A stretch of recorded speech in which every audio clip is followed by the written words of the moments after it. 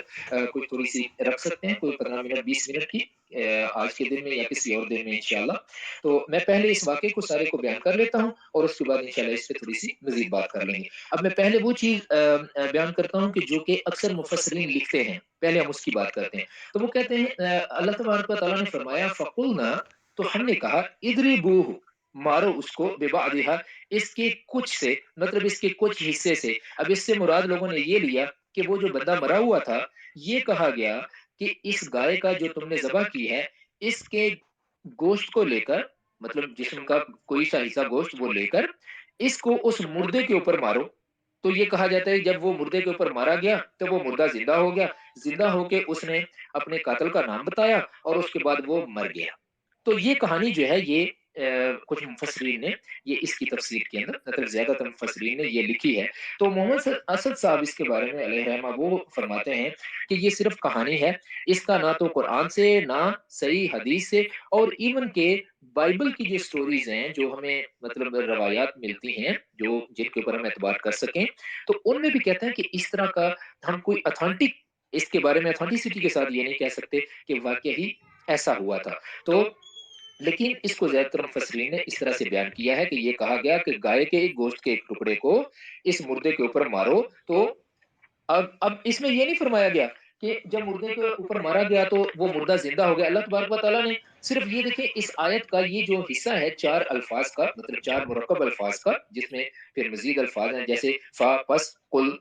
فا ایک لفظ، قل دوسرا لفظ، نا تیسرا لفظ۔ تو فقلنا، پس کہا ہم نے، اضربوہ، مارو اس کو، ببعضھا، اس کے کچھ کے ساتھ۔ آگے اس کا کچھ بھی ذکر نہیں ہے، آگے ایک اور چیز کا فرمایا کذالک، اسی طرح، یحیی اللہ الموتى، اللہ تعالیٰ زندہ کرتا ہے مردے کو۔ تو اب اس سے یہ مطلب لیا گیا کہ یہ جب اس کے اوپر ٹکڑا مارا گیا تو اس سے وہ بندہ زندہ ہو گیا، تو اسی طرح اللہ زندہ کرتا ہے۔ تو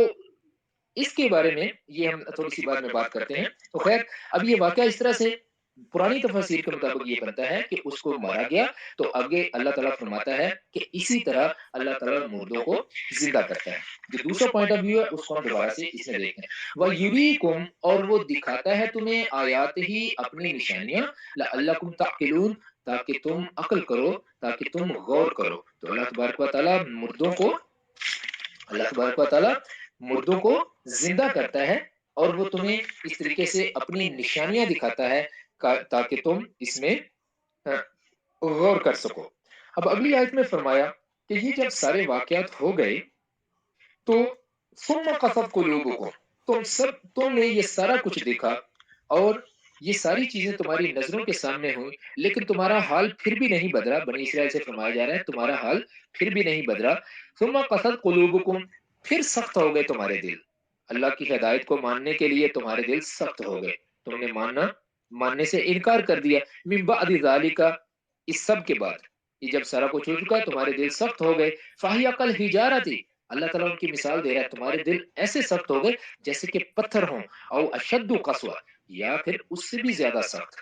کہ تمہارے دل اتنے سخت ہو گئے جیسے کہ پتھر ہوں، یا پھر تمہارے دل تو پتھروں سے بھی زیادہ سخت ہو گئے۔ آگے اللہ تبارک و تعالیٰ نے پتھروں کی خصوصیات بیان فرمائی کہ تمہارے دل ان پتھروں سے بھی زیادہ سخت تھے، کیونکہ پتھروں میں کیا ہے، وَإِنَّ مِنَ الْحِجَارَةِ، کیونکہ پتھروں میں سے بے شک، لما یتفجر منہ الانہار، ان میں سے تو پانی کے چشمے پھوٹ پڑتے ہیں۔